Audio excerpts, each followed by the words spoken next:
Bismillahirrahmanirrahim. Assalamualaikum warahmatullahi wabarakatuh. Innal hamdalillah nahmaduhu wa nasta'inuhu wa nastaghfiruh wa na'udzu billahi min shururi anfusina wa min sayyiati a'malina.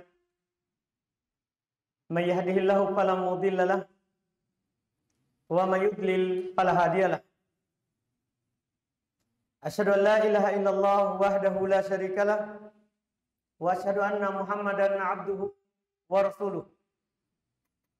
Ya ayyuhalladzina amanu taqullaha haqqa tuqatih wa la tamutunna illa wa antum muslimun. Ya ayyuhan nasu taqu rabbakum alladzi khalaqakum min nafsin wahidah wa khalaqa minha zawjaha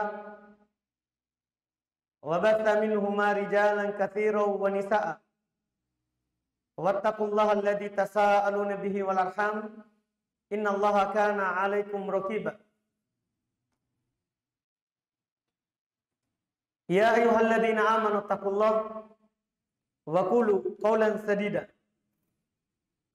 yuslih lakum a'malakum wa yaghfir lakum dhunubakum wa may yuti'illaha wa rasulahu faqad faza fawzan 'azima. Amma ba'd, fa inna asdaqal hadithi kitabullah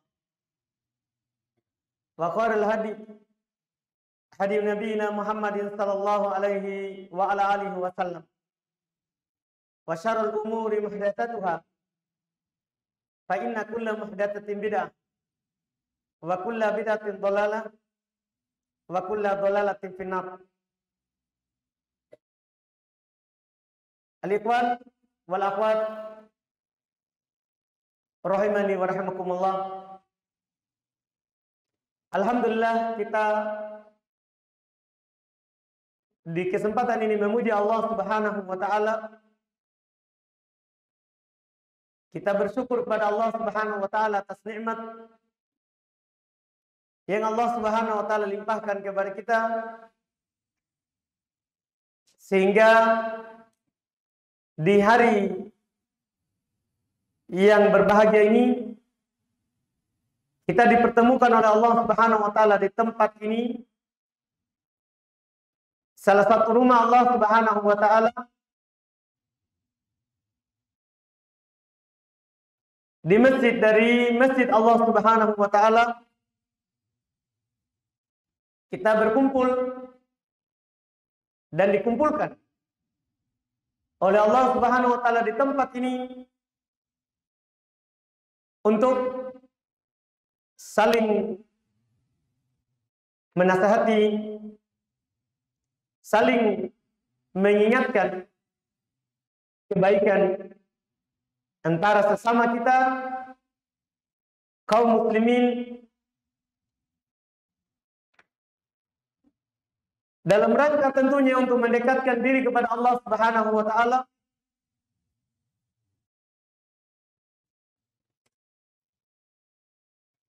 kembali beribadah dan menghambakan diri kepada Allah Subhanahu wa taala dengan bermajelis ilmu, dengan belajar agama Allah Subhanahu wa taala, memperdalam pemahaman kita, memperbanyak pengambilan kita terhadap warisan yang diwariskan oleh Nabi kita Muhammad sallallahu alaihi wasallam kepada kita. Di hari ini alhamdulillah kita kembali memulai program kita di tempat ini, di Masjid Jabal Uthman, sebagaimana namanya, ini masjid di gunung. Dan alhamdulillah sekarang ini sudah ada penghuninya. Kalau dulu waktu kita mengadakan acara pengajian di tempat ini, belum ada penduduknya. Itu hanya masjid. Sekarang alhamdulillah sudah ada beberapa rumah yang berdiri di tempat ini, dan tentunya semuanya yang kita harapkan kita bisa menyebarkan kebaikan melalui media masjid ini, walaupun letaknya di atas gunung. Susah mungkin untuk didatangi, tapi kebaikan Allah itu tidaklah diharamkan kepada siapa yang diinginkan untuk mendapatkan kebaikan. Kebaikan Allah Subhanahu wa taala itu akan mudah bagi siapa yang Allah Subhanahu wa taala ingin diberikan kepadanya kebaikan. Karena dimanapun tempatnya, bagi orang yang Allah Subhanahu wa taala inginkan hidayah kepadanya, maka akan mudah segala sesuatu itu. Kata Allah Subhanahu wa taala dalam Al-Qur'an, "Faman yurid ayyahdiyahu faman yuridillahu ayyahdiyahu yashrah sadrahu lil Islam." Siapa saja yang Allah Subhanahu wa taala inginkan kebaikan kepadanya, maka Allah akan menjadikan dadanya itu lapang untuk mempelajari Islam, menerima Islam. Sebaliknya, wa may yurid ayyudillahu yaj'al sadrahu dayyqan haraja ka'annama yas'adu fis sama'. Siapa yang Allah Subhanahu wa taala inginkan kesesatan, jauh dari kebaikan, maka Allah akan menjadikan dadanya sempit, seakan-akan dia lagi mau naik ke langit. Ini dua golongan disebut oleh Allah Subhanahu wa taala. Bagi yang diinginkan kebaikan, mau gunung mudah baginya untuk mendatanginya. Tapi bagi yang tidak diinginkan kepadanya kebaikan, mau juga di kota, sulit bagi dia datangi. Seakan-akan dia akan naik ke langit. Karena dipersulit dan disempitkan dadanya oleh Allah Subhanahu wa taala. Maka orang-orang yang mendapatkan nikmat kebaikan, cinta untuk mendengarkan kebaikan, itu hendaklah selalu bersyukur kepada Allah Subhanahu wa taala, dan itu adalah tanda Allah Subhanahu wa taala menginginkan kebaikan kepadanya. Di kesempatan ini, di hari ini kita dua sesi sebagaimana yang ikhwan sekalian ketahui. Di sesi pertama ini kita mengambil judul dampak buruk dari maksiat.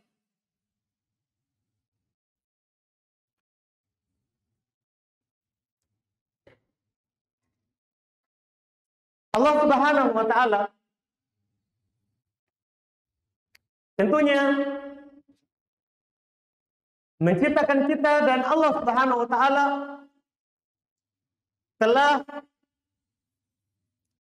mentakdirkan dan menetapkan bahwa kita sebagai anak Adam itu pasti akan jatuh kepada yang namanya maksiat. Apakah kita sengaja ataupun tidak sengaja, itu pasti itu. Pasti kita akan jatuh dalam yang namanya maksiat. Tapi bersamaan dengan itu, Allah Subhanahu wa taala memperingatkan kepada kita bahaya maksiat itu sendiri.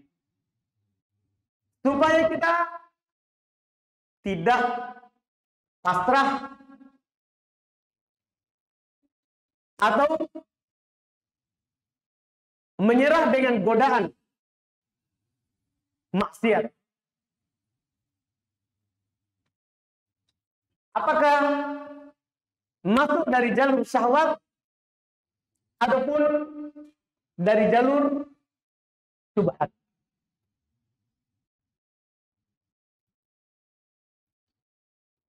Untuk mengingatkan kita dan supaya mudah kita meninggalkan dosa dan maksiat ini yang memang kita ditakdirkan untuk selalu dosa, jatuh dalam dosa dan maksiat. Allah Subhanahu wa taala tentunya memiliki cara dalam menjelaskannya supaya mudah bagi kita untuk tinggalkan. Di antara cara yang Allah Subhanahu wa taala sebutkan adalah memperingatkan kepada kita tentang bahayanya dosa dan maksiat, apakah bagi kehidupan kita dunia ini ataupun bagi kehidupan kita di akhirat nanti. Banyak bahaya, banyak dampak buruk dari kemaksiatan yang dijelaskan oleh Allah Subhanahu wa taala dalam Al-Qur'an. Demikian pula yang dijelaskan oleh Nabi kita Muhammad SAW dalam hadis-hadis. Di pertemuan ini kita akan menyampaikan beberapa dampak dan pengaruh buruk dari kemaksiatan dalam diri kita, keluarga, masyarakat, bahkan terhadap tempat tinggal kita.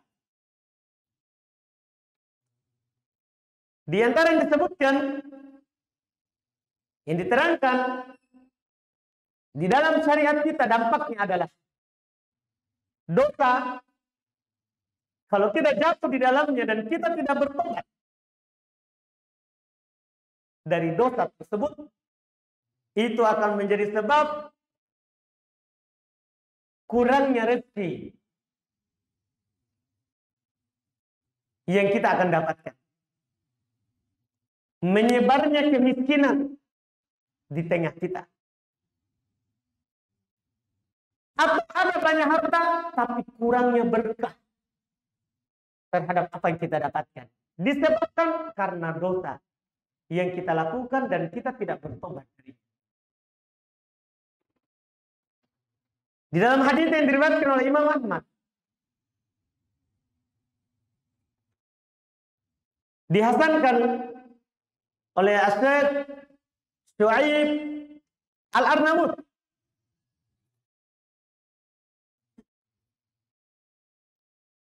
demikian pula ulama-ulama hadis yang lain dari sahabat Tsauban radhiyallahu taala anhu, walaupun dibicarakan hadisnya oleh sanadnya oleh Syekh Albani rahimahullah. Kata Nabi SAW, inna rajula la yuhram ar-rizqa bid-dambi yusibuhu. Sungguh kata Nabi SAW, seorang itu akan terhalang dari rezeki karena dosa yang dia lakukan. Akan terhalang dari rezeki karena dosa yang dia lakukan. Kata Ibnu Abbas radhiyallahu taala anhu, inna lil hasanati diya'an fil wajhi wa nur fil qalbi wa sa'atan fir rizki. Kata Ibnu Abbas, sungguh kebaikan itu akan memberikan cahaya di wajah, cahaya di hati, kelapangan di dalam rezeki, wa kuwatan fil badan, akan memberikan kekuatan dalam badan. Kebaikan itu akan menguatkan badan. Kebaikan akan menguatkan badan.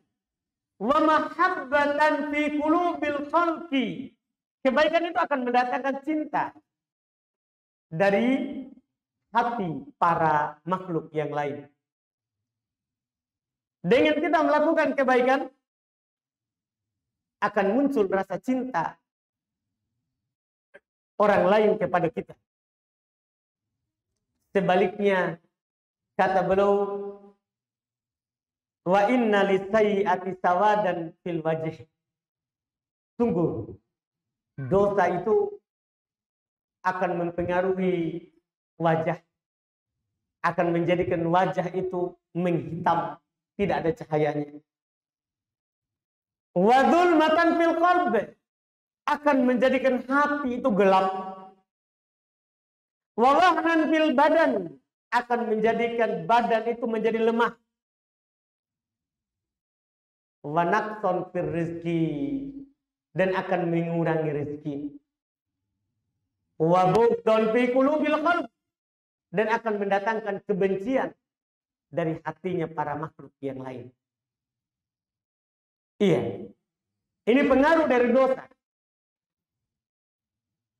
Hati kita, badan kita, wajah kita, rezeki kita berpengaruh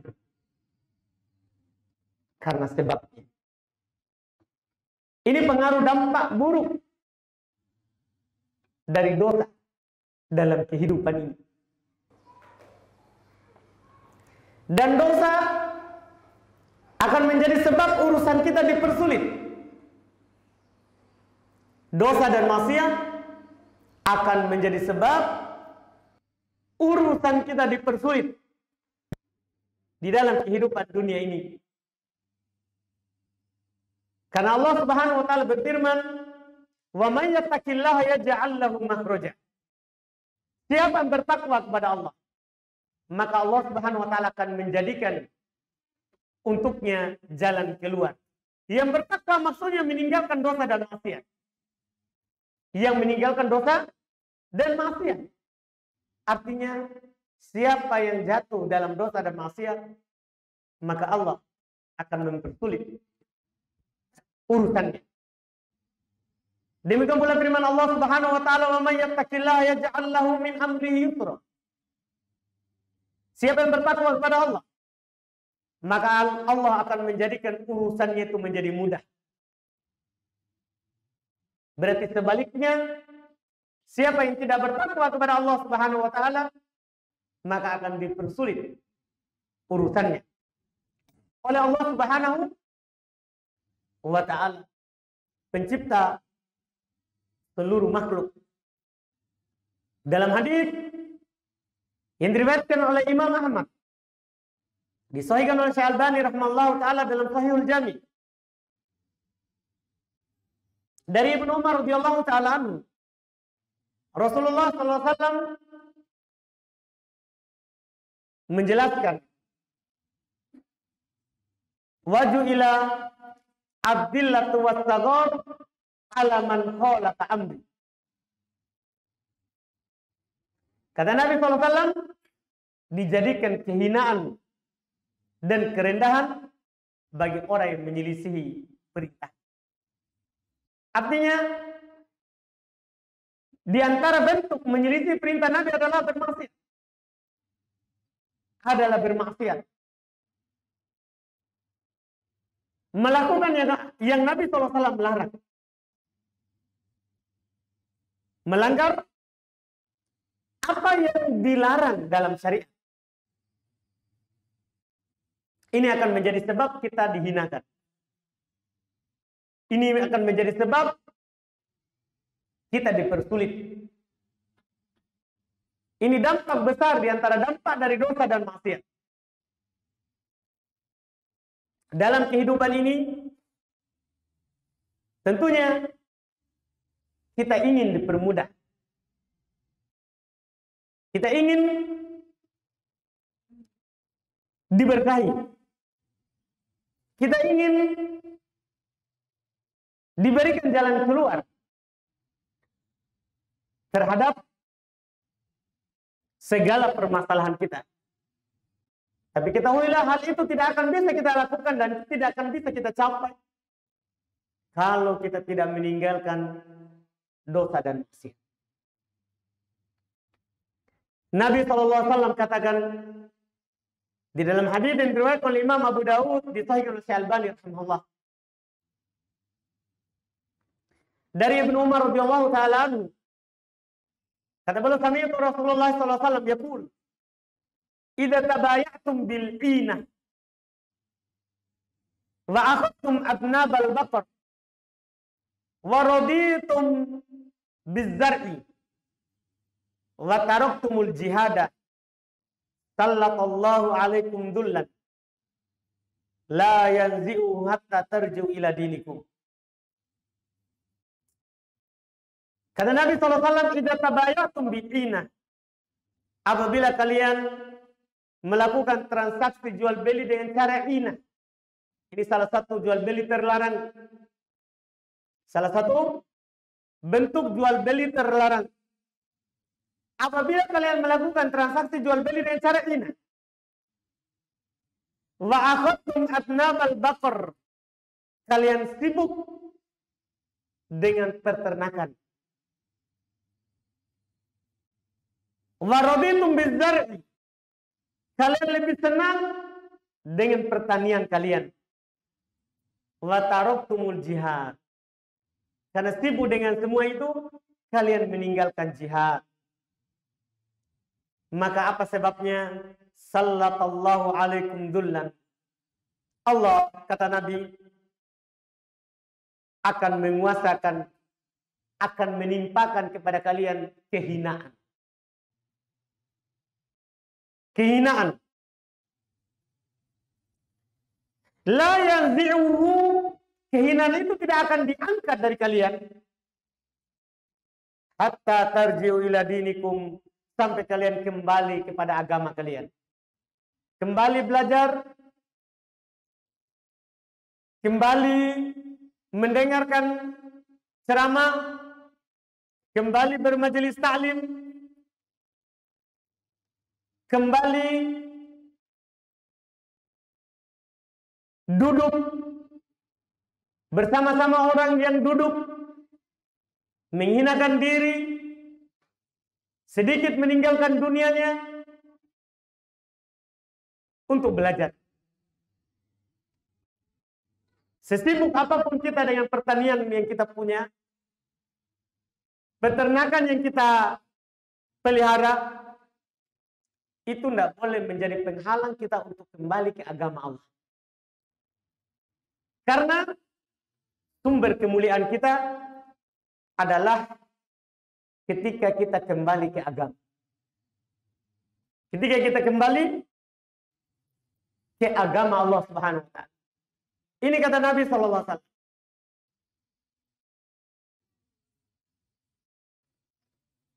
Ini di antara dampak dari maksiat, kita tidak akan dimuliakan.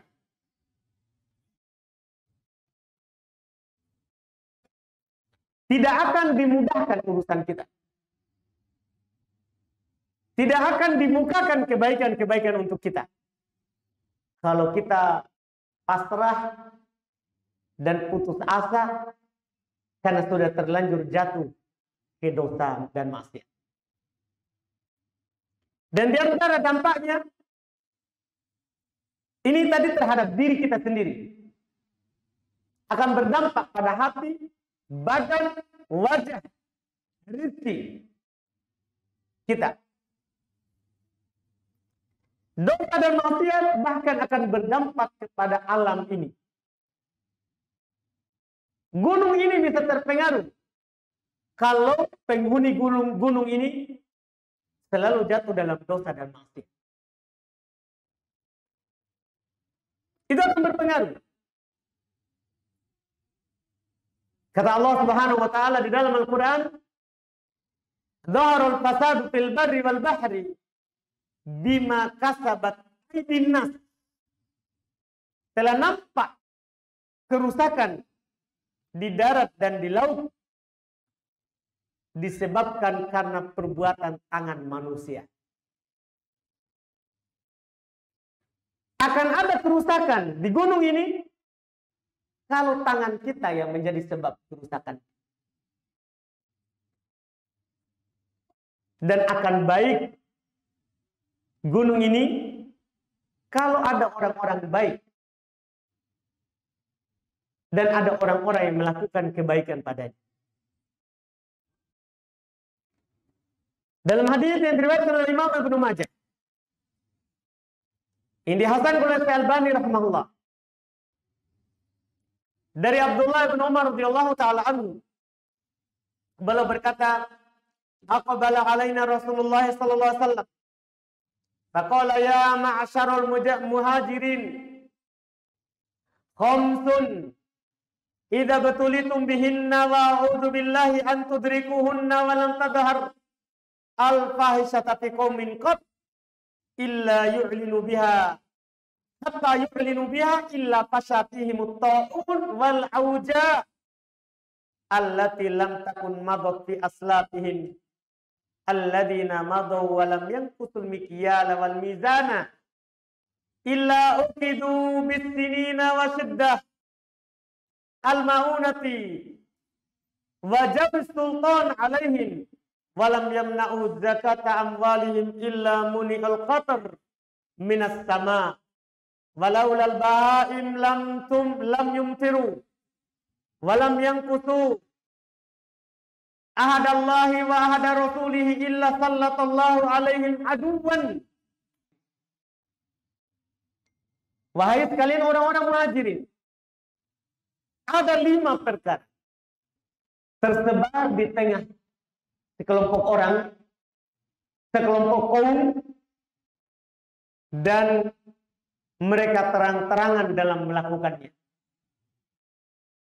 Mereka terang-terangan dalam melakukannya, kecuali pasti akan tersebar di tengah mereka juga al-auja, kelaparan, dan juga taun, wabah. Adanya kelaparan di tengah masyarakat, adanya wabah, penyakit yang menimpa, itu karena sebab dosa dan itu karena sebab dosa dan maksiat yang dilakukan secara terang-terangan di tengah kaum itu. Di tengah kaum itu. Yang sampai dikatakan oleh Nabi SAW, yang tidak pernah penyakit itu menimpa pendahulu-pendahulu mereka. Ini yang pertama. Kemudian yang kedua adalah mereka mengurangi timbangan dan takaran. Ini di antara bentuk dosa dan maksiat. Karena kita diperintahkan untuk menimbang dan menakar dengan timbangan dan takaran yang adil. Kapan sekelompok orang mengurangi timbangan dan takaran, maka akan ditimpakan kepada mereka kemarau yang panjang. Lihat, alam berpengaruh. Kurangnya hujan,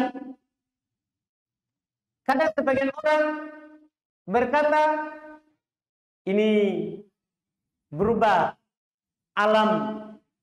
Bukan alam yang berubah, tapi kita penduduk alam itu yang melakukan pelanggaran. Karena tidaklah takaran dan timbangan itu dikurangi, kecuali pasti akan ditimpakan kepada mereka musim panas yang berkepanjangan. Sampai kata Nabi SAW, mungkin kalau tidak ada bahaim, tidak ada hewan, maka Allah tidak akan menurunkan hujan. Kalau tidak ada hewan. Kalau cuma kita manusia hidup, kita jatuh dalam dosa dan maksiat, Allah akan menahan hujan dari kita. Kalau bukan karena adanya hewan, adanya makhluk-makhluk yang tidak jatuh dalam dosa dan maksiat, maka Allah tidak akan menurunkan kepada kita air hujan. Allah tidak akan menurunkan kepada kita air hujan.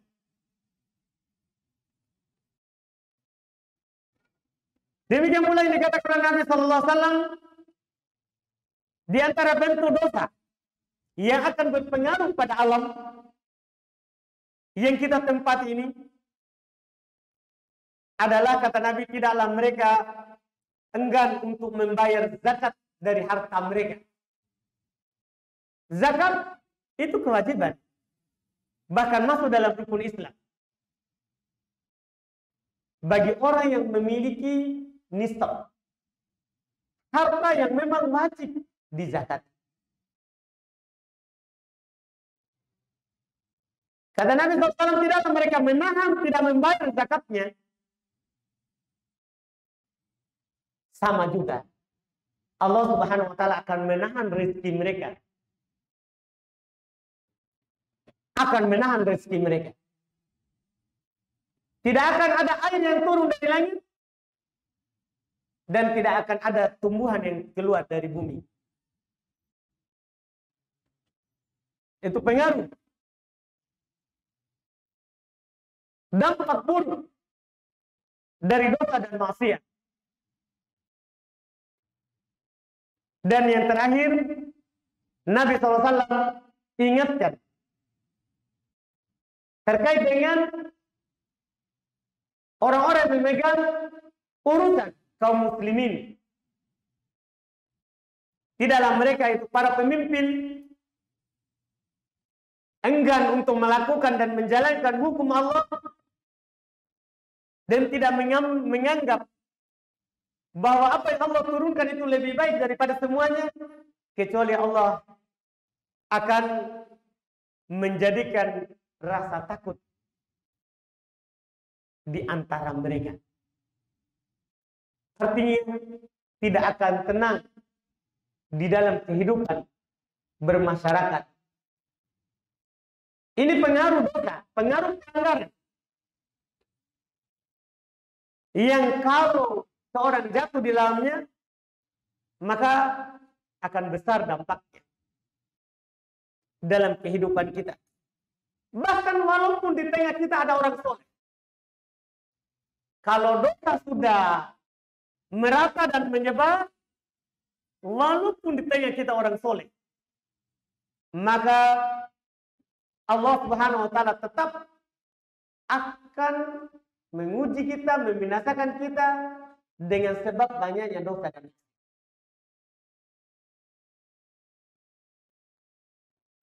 Dalam hadis riwayat Imam Al-Bukhari dan Imam Muslim, dari Ummu Habibah radhiyallahu taala anha, dia nukil dari Zainab bintu Jahash. Dia berkata kepada Rasulullah SAW, ya Rasulullah, ana haliku wa fina sholihun. Ya Rasulullah, apakah kita akan dibinasakan sementara di tengah-tengah kami ada orang soleh, ada orang baik, orang-orang yang melakukan ketaatan kepada Allah Subhanahu wa taala? Kata Nabi sallallahu alaihi wasallam, "Na'am, idza kathurul khabath." Iya, jika kekejian, dosa dan maksiat banyak menyebar. Ini bahayanya. Ini bahayanya dosa dan maksiat.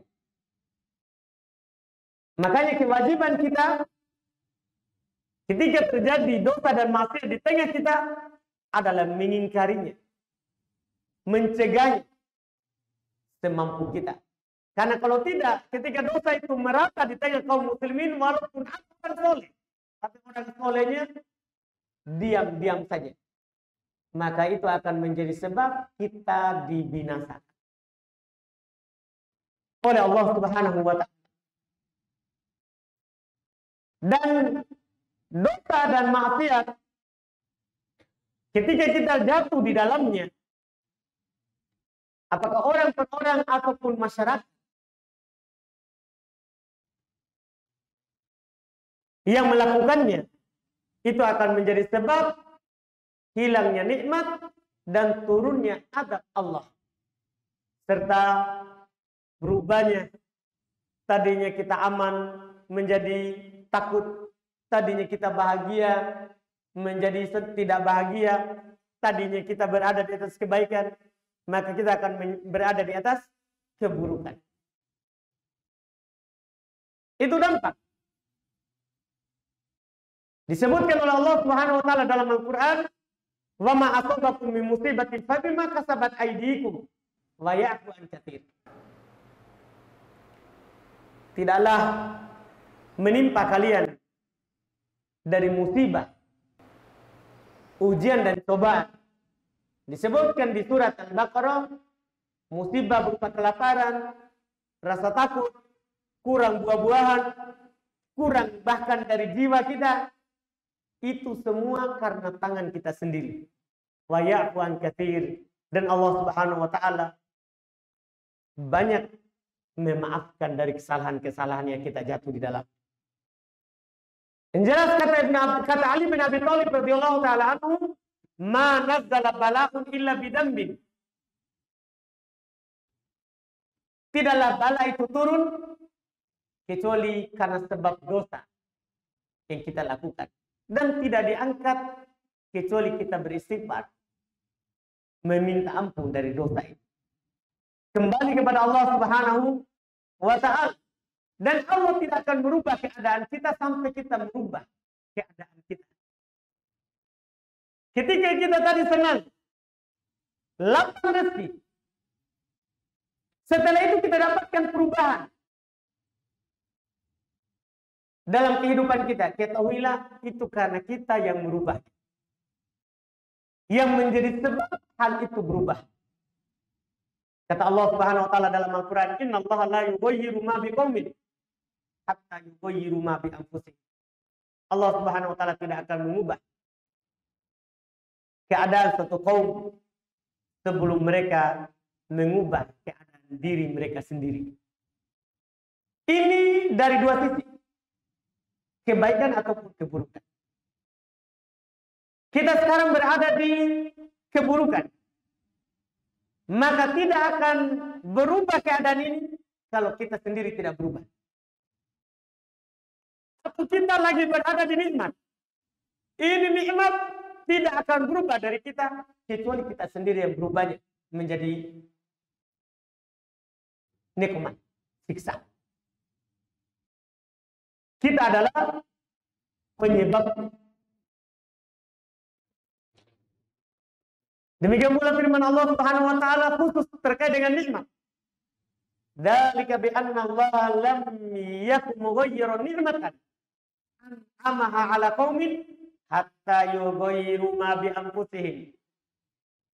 Demikian itu karena sesungguhnya Allah Subhanahu wa taala tidak akan mengubah suatu nikmat yang diberikan kepada suatu kaum hingga kaum itu mengubah apa yang ada dalam diri mereka. Kita dapat nikmat, dapat kebaikan banyak.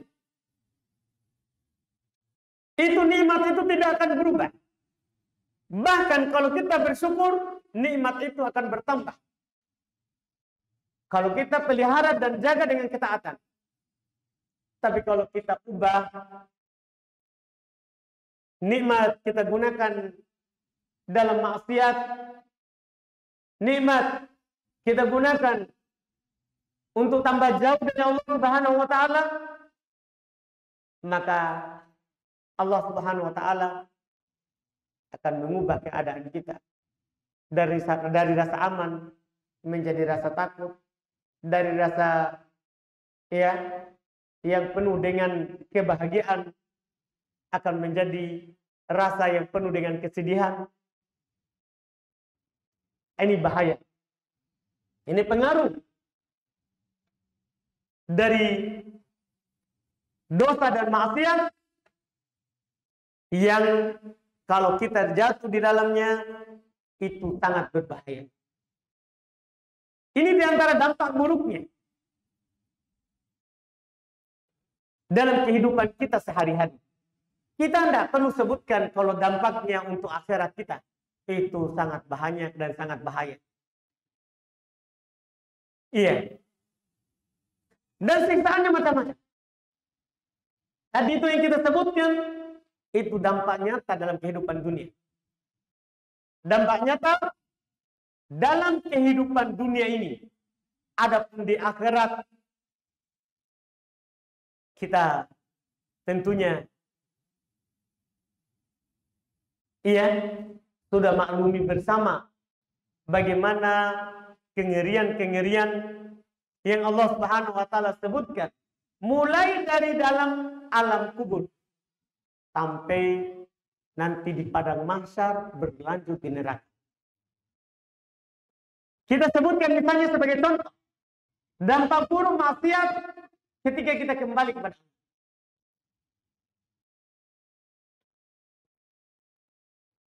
Orang murtad dan kehidupan ini yang ragu atau mujrim,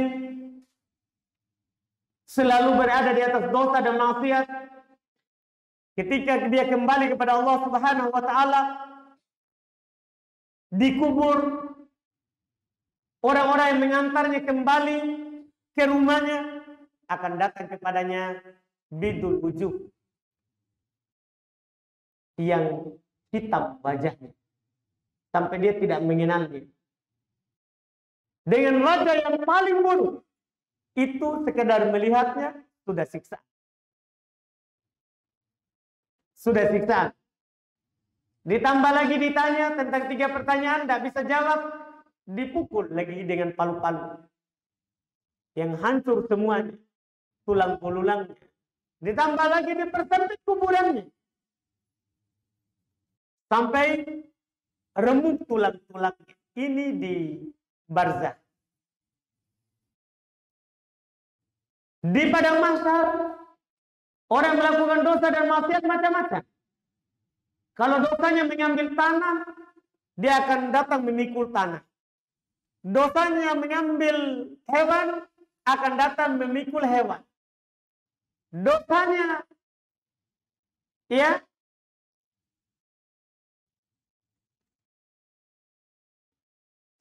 mencuri, merampok, membunuh diri, itu akan datang seperti itu. Dosanya berupa makan riba, akan dibangkitkan seperti orang gila. Banyak lagi. Setelah itu di padang mahsyar, dia akan masuk ke dalam neraka. Walaupun ada yang kekal dan ada yang tidak kekal. Kalau dosanya adalah dosanya maksiat, bukan syirik, maka dia tidak kekal di dalam neraka. Dia akan masuk dalam neraka sampai bersih kadar dari dosanya dan akan keluar darinya dan akan masuk ke surga. Tapi jangan anggap enteng. Oh, biarlah dosa, yang penting bukan syirik, kan nanti pasti masuk surga. Jangan. Karena siksaan dalam neraka itu tidak bisa dianggap enteng. Karena paling ringannya saja baru memakai sandal yang dipanaskan dari api neraka itu mendidih otak. Na'udzubillah. Ini di neraka. Kalau dosanya dosa bukan syirik, bukan pembatal Islam. Kalau dosanya syirik, pembatal Islam, kekal di neraka. Ini kita tidak perlu bercerita tentang dosanya di akhirat, karena sangat banyak. Tadi itu yang kita sebutkan, dosa kalau kita jatuh di dalamnya, maka akan dampak pada diri kita, keluarga kita, masyarakat kita, daerah tempat kita tinggal, akan berdampak pada semuanya.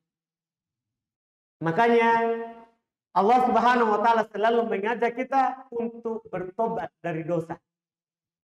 Untuk tidak berputus asa dari rahmat Allah bagaimanapun besarnya dosa kita. Kita harus menyelamatkan diri kita, masyarakat kita, bahkan daerah kita dari dampak buruk dari dosa dengan cara bertobat. Allah Subhanahu wa taala selalu mengajak kita untuk kembali kepada Allah. Kata Allah Subhanahu wa taala, "Qul ya ibadiyalladzina asrafu ala anfusihim la taqnatu min rahmatillah.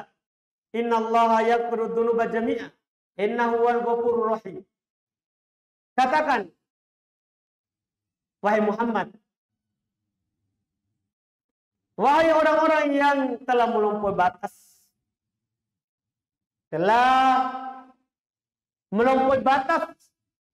terhadap diri mereka sendiri, apalagi melampaui batas terhadap orang lain.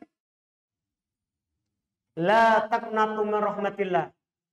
Jangan kalian putus asa dari rahmat Allah. Innallaha yaghfiru dzunuba jami'a. Sesungguhnya Allah Subhanahu wa taala mengampuni seluruh dosa. Kembali kepada Allah. Ubah diri kita. Istilahnya orang sekarang, kita harus berhijrah. Yaitu meninggalkan apa yang Allah larang. Sekarang kita tidak ada dibilang hijrah dari negeri kafir ke negeri Islam. Hijrah kita sekarang adalah meninggalkan dosa dan maksiat, kembali kepada ketaatan. Meninggalkan dosa dan maksiat, kita kembali kepada ketaatan. Itu hijrah kita sekarang. Karena dengan inilah kita bisa mengubah diri kita. Kita bisa mengubah keadaan keluarga kita. Bahkan kita bisa mengubah alam tempat kita tinggal. Juga Allah Subhanahu wa taala berfirman terkait dengan orang-orang yang beriman. Wa tubu ilallahi jami'an ayyuhal mu'minun la'allakum tuflihun. Dan bertobatlah kepada Allah seluruhnya kalian, wahai orang-orang beriman, agar supaya kalian beruntung. Tobat itu ringan. Kita beristighfar kepada Allah, berjanji untuk tidak mengulangi dosa itu, ringan. Tidak perlu bayar. Mudah. Tapi balasannya dijamin kebahagiaan. Dijamin kebahagiaan. Karena ketika Allah Subhanahu wa taala mengajak kita orang-orang beriman untuk bertobat, Allah janji, la'allakum tuflihun, agar supaya kalian beruntung.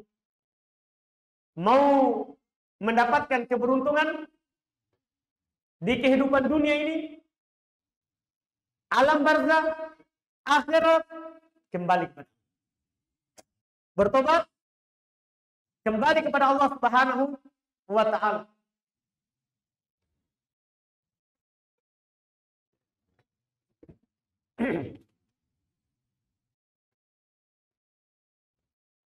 Ini juga yang dinyatakan oleh Allah Subhanahu wa taala di ayat yang lain, bahwa dengan bertobat kita akan mendapatkan kenikmatan hidup, kesenangan dan ketenangan.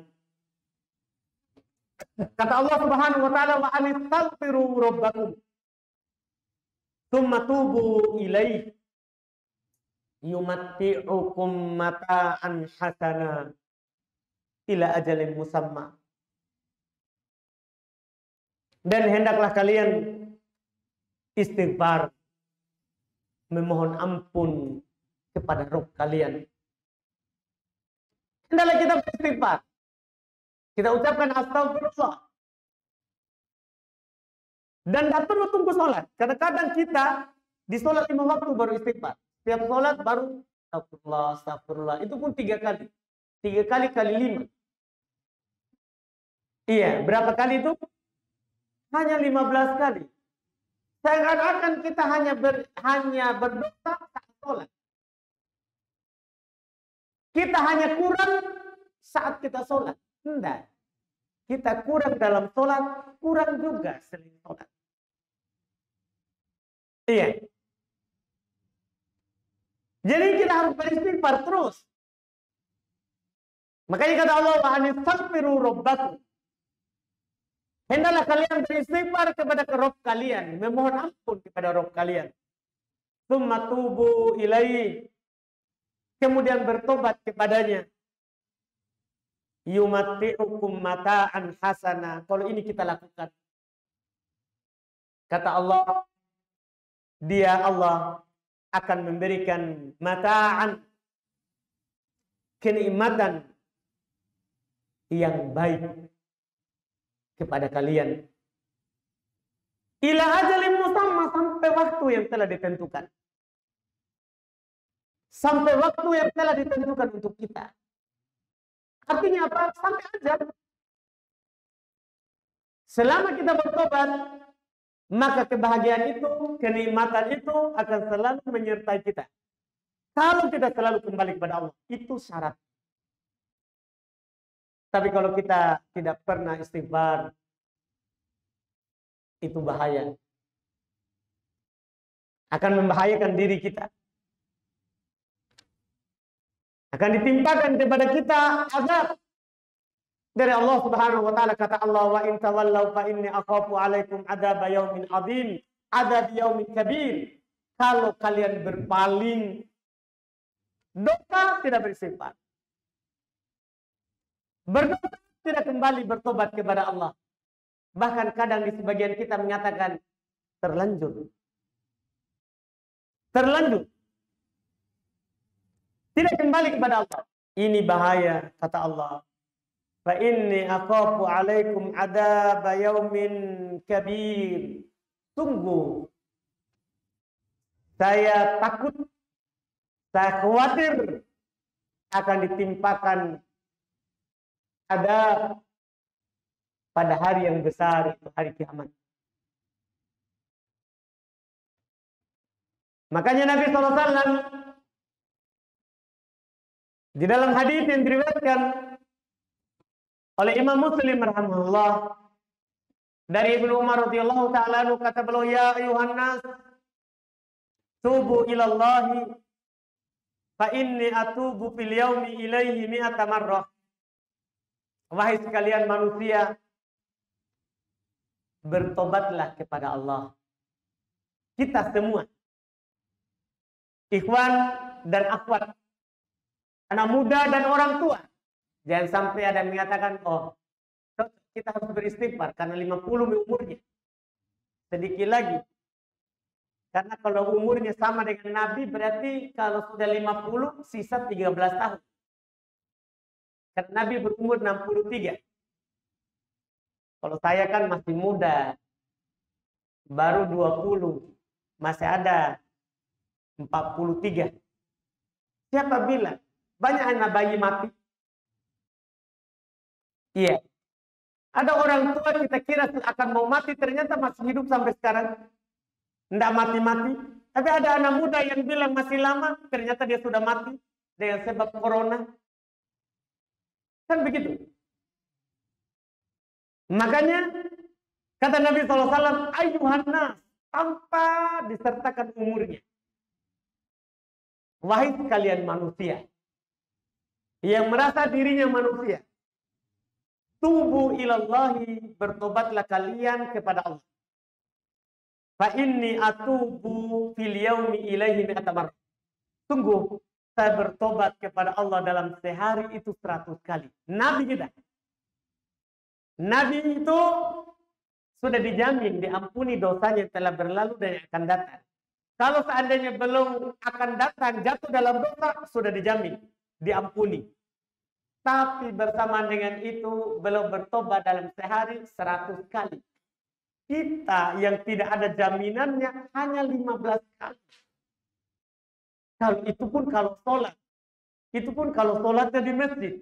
Karena biasanya kalau sholat di rumah, habis sholat langsung bangkit. Panggil istri yang punya sapi, sibuk dengan ekor sapinya. Kalau sholat di rumah. Kan kalau sholat masjid kan kita imam beristighfar, kita juga ikut. Kalau di rumah, kadang kita langsung bangkit. Habis salam, bangun, buka jubah. Berarti sudah kurang lagi dari 15 kali bertakbir. Na'udzubillah. Padahal dosa kita banyak. Nabi tidak berdosa. Dan kalau berdosa akan dihapus, dijamin 100 kali dalam sehari. Beristighfar. Beristighfar. Iya. Dan istighfar ini, bertobat dari dosa, itu Allah bukakan kepada kita sepanjang hari dan malam. tidak pernah tertutup. Jangan sampai ada di antara kita nanti kalau sepertiga malam terakhir. Itu bahaya itu. Gimana kalau kita mati sebelumnya? Iya. Kan tidak ada yang tahu aja. Karena ada orang lagi duduk-duduk. Ternyata meninggal. Sudah kaku. Iya. Ada baru-baru ini kawan kami. Dia mau jalan-jalan sama cucunya. Pulang ke rumah istirahat, duduk bersandar. Meninggal. Tidak ada yang tahu. Orang lalu-lalang dia kira tidur. Dia lagi duduk istirahat. Ternyata sudah meninggal. Barusan jalan-jalan keliling. Makanya itu pintu tobat tidak dikait dengan waktu. Tapi dibuka siang dan malam. Kata Nabi SAW dalam hadis yang diriwayatkan oleh Imam Muslim rahimahullah, Inna Allah azza wa jalla yabsutu yadahu bil laili liyatuba musii'un nahar wa yabsutu yadahu bin nahar liyatuba musii'ul laili hatta tatlu asy-syamsu min maghribiha.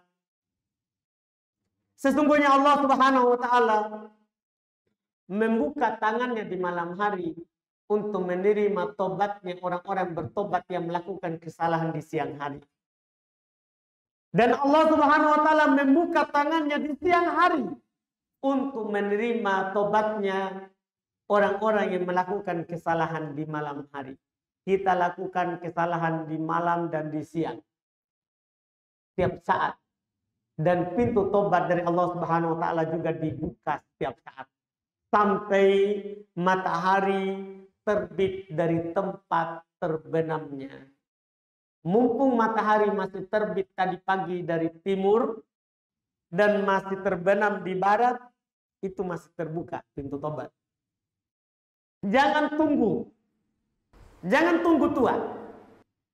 Dan jangan tunggu kalau dosanya sudah banyak. Jangan pernah tunggu itu. Iya. Jangan tunggu nanti napas kita di tenggorokan baru istighfar. Itu tidak bermanfaat lagi. Kata Nabi SAW, Inna Allah yaqbalu taubatal abdi malam yughargir. Sesungguhnya Allah Subhanahu wa taala menerima tobatnya seorang hamba selama nyawanya belum sampai ke tenggorokannya.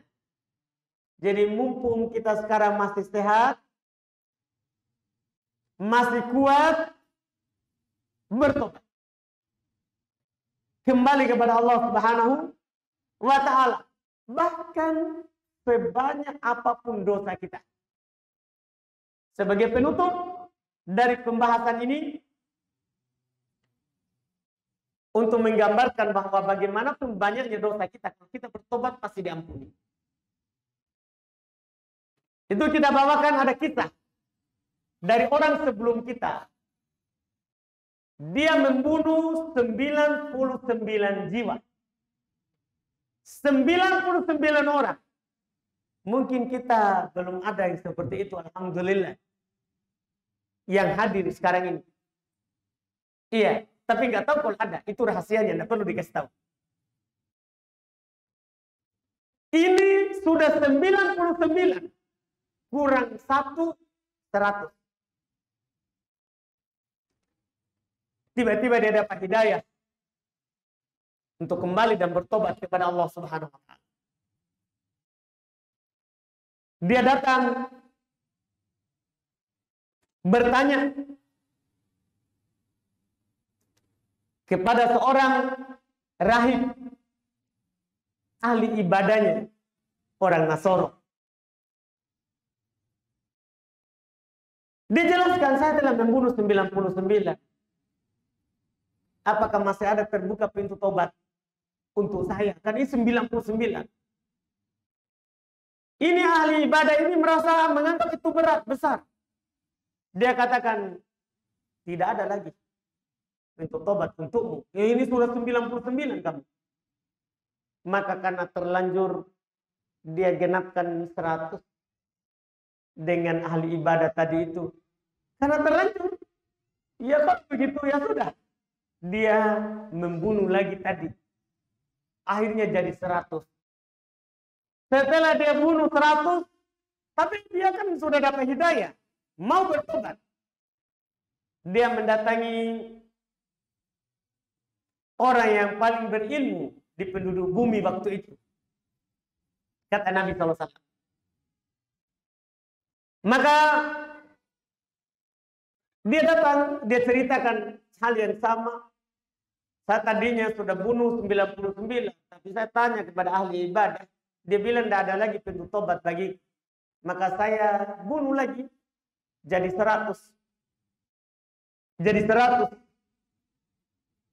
Dia bertanya, hal min taubat, apakah masih ada pintu tobat? Kan ini sudah 100. Saya bunuh.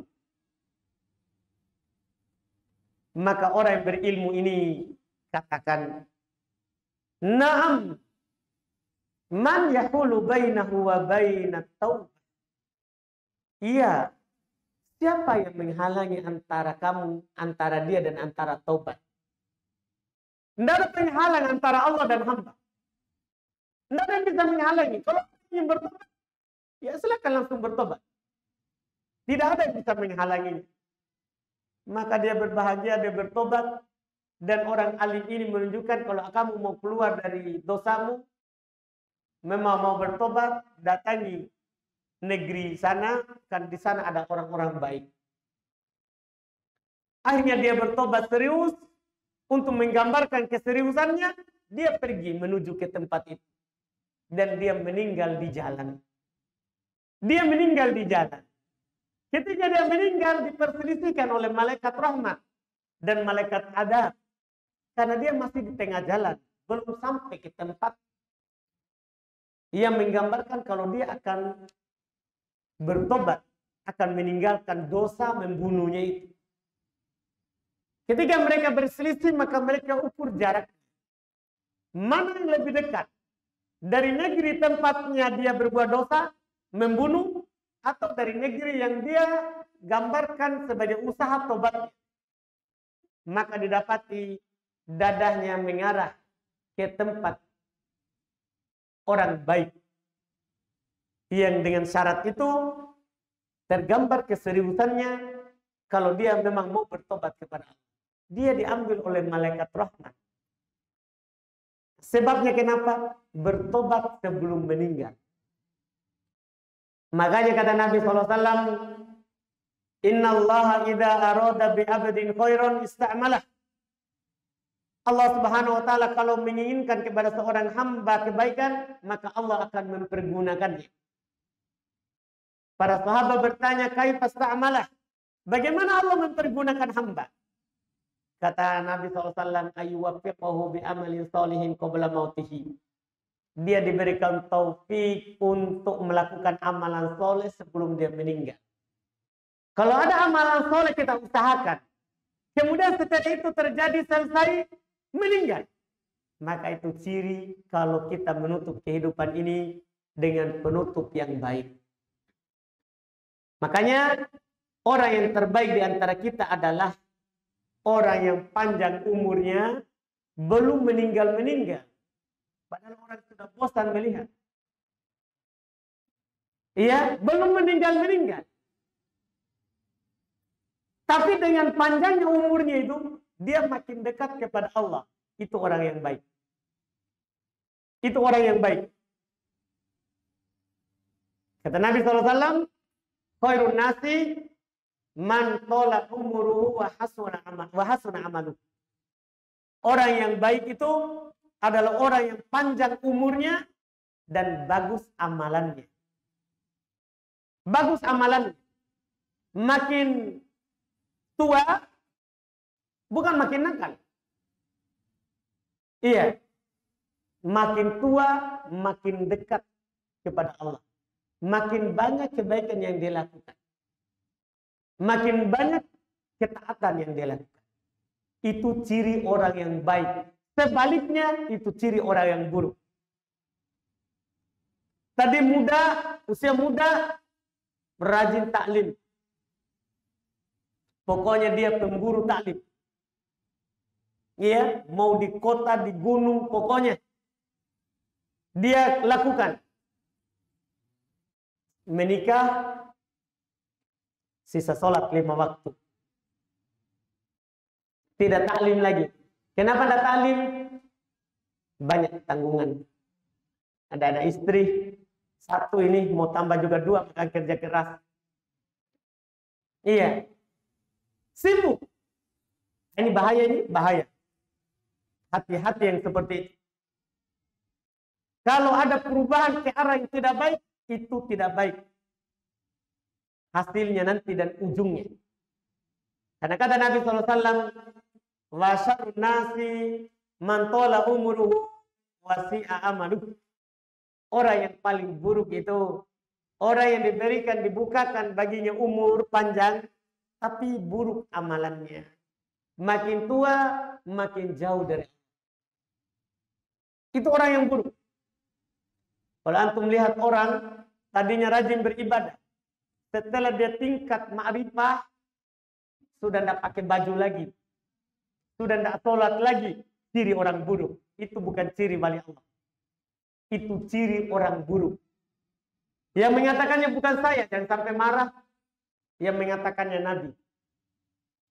Karena sudah disebut kalau Nabi ciri orang baik dan ciri orang yang buruk. Ketika kita tadinya dosa, maksiat, hampir semua dosa sudah kita lakukan.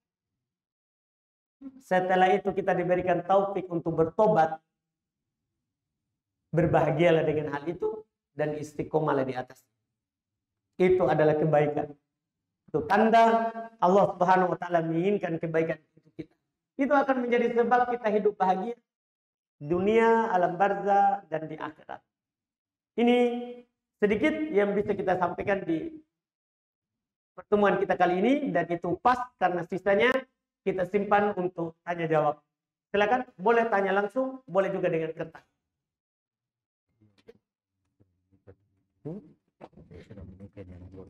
Yang sudah. Ini yang sudah menikah. Ini. Baik. Ini katanya saya dari Abu Soleh. Ini 2 hadiah untuk yang sudah menikah. Tapi ini banyak yang sudah menikah ini. Atau yang baru saja? Siapa yang paling baru menikah? Di antara antum yang hadir ini.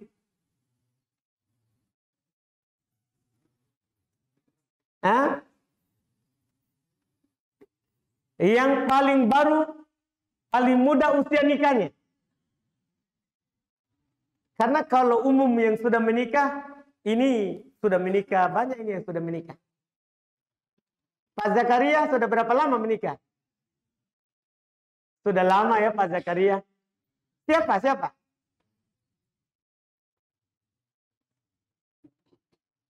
Siapa itu yang ditunjuk? Kenapa takut? Tidak apa-apa orang ditahu kalau baru menikah. Atau mau sembunyikan status? Mana tadi yang lari? Kasih masuk.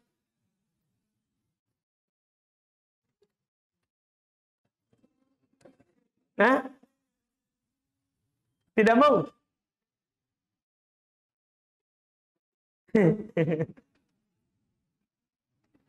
Yang lain, ya. Alhamdulillah.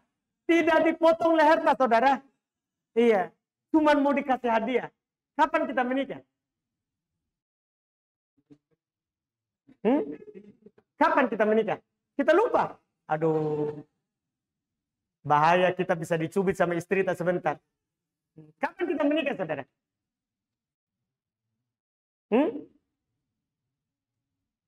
Kapan? Apa dia bilang, Pak? Apa dia bilang?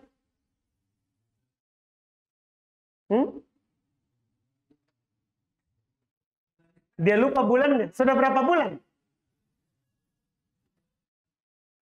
Sekitar 4 bulan. 4 bulan ya? Orang lain yang ingat. Dia sendiri tidak ingat. Nikmat itu menikah ya. Lupa segalanya. Masya Allah. Alhamdulillah. Biar tanggal nikahnya dia lupa. Saking nikmatnya itu menikah. Masya Allah. Ini saudara hadiah. Untuk antum. Alhamdulillah. Siapa lagi? Selain ini? Siapa? Ya, Jazakumullah. Siapa ini yang muda, Pak? Yang mana? Yang mana? Oh, yang paling lama. Oh, Pak Nurdi yang paling lama ini mungkin. Aja Ado. Tahun berapa kita menikah? 94. Pak Nurdin? Siapa yang menyalahkan Pak Nurdin? Pak Abu Hayyan. Kita tahun berapa menikah? 99. Siapa yang menyalahkan Pak Nurdin? Hah? Umur berapa itu kita menikah, Pak? Cepat. Iya, masih zaman Belanda. Baik. Iya. Ini berarti Pak Nurdin dapat ini. Iya. Karena Ajado kalah. Iya, alhamdulillah. Tapi. Alhamdulillah. Iya. Masya Allah.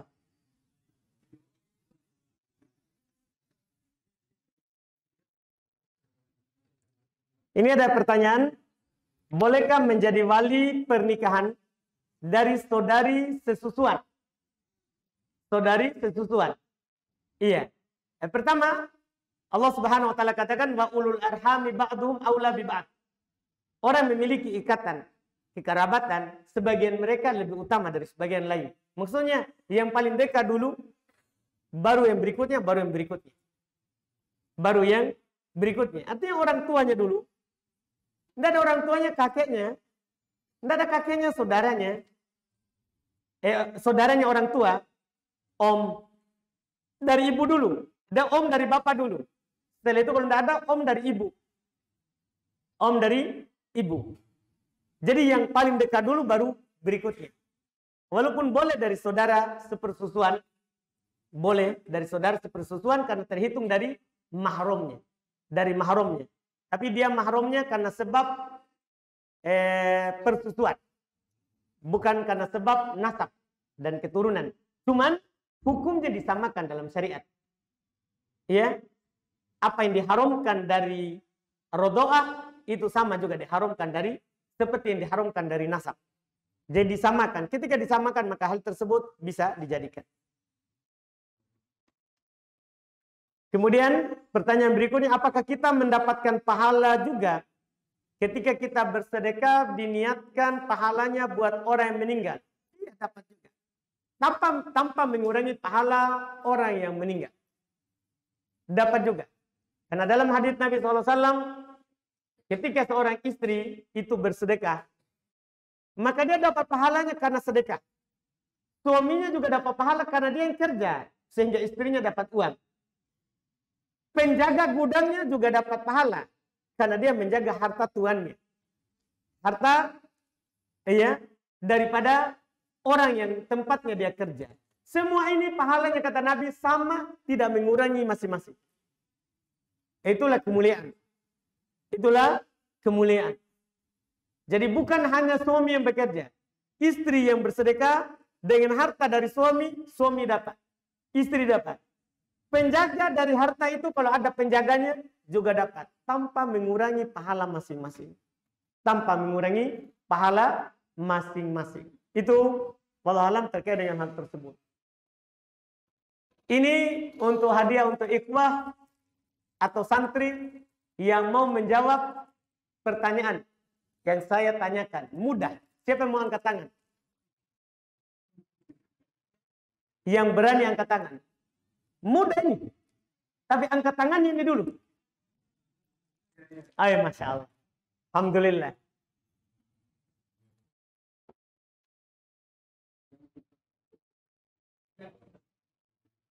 Pertanyaannya mudah sekali. tapi kita jawab dengan cepat, tidak ragu. Dah? Kita jawab dengan cepat dan tidak ragu. Itu pintu tobat terbuka dari Allah Subhanahu wa taala selama belum nyawa itu ke tenggorokan. Hadis siapa itu saya bilang tadi?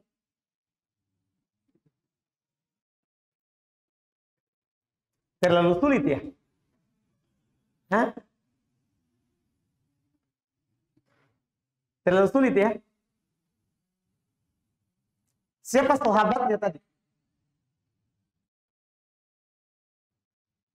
Kita berikan pertanyaan yang lain? Gimana? Atau ganti orang? Pertanyaan lain tahu adik? Alhamdulillah. Tadi yang dibunuh tadi, siapa tadi?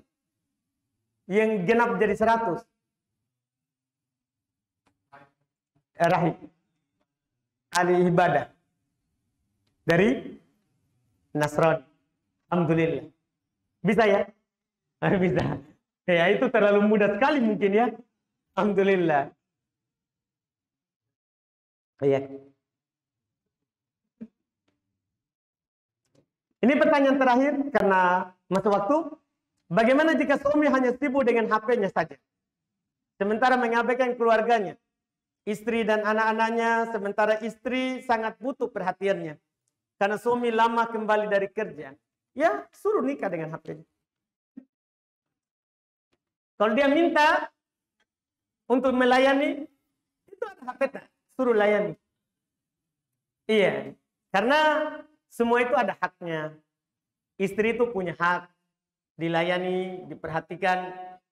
Ya, orang yang tidak memperhatikan istri hanya sibuk dengan HP itu bahaya, tidak mencium bau surga.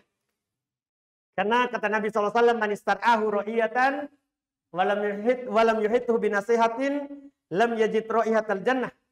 Orang yang siapa saja yang diberikan kepemimpinan, tanggungan, ya, beban untuk memimpin sebuah kepemimpinan dan dia tidak barengi kepemimpinan ini dengan nasihat, tidak jaga, ya, tidak dia perhatikan, maka dia tidak akan mencium bau surga. Dia tidak akan mencium bau surga. Kalau dalam hukum Islam boleh diadukan ke kodi, ke pengadilan. Ini suami saya sibuk dengan HP. Boleh diadukan.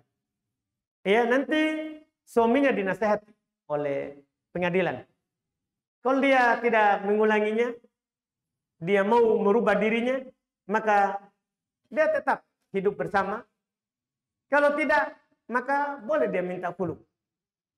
Boleh dia minta khulu, minta diceraikan. Minta diceraikan. Karena tidak ada lagi tanggung jawab. Tidak ada lagi tanggung jawab. Itu wallahu a'lam. Kita cukupkan, alhamdulillah. Subhanakallahumma hamdik, asyhadu an la ilaha illa anta astaghfiruka wa atubu ilaik. Assalamualaikum warahmatullahi wabarakatuh.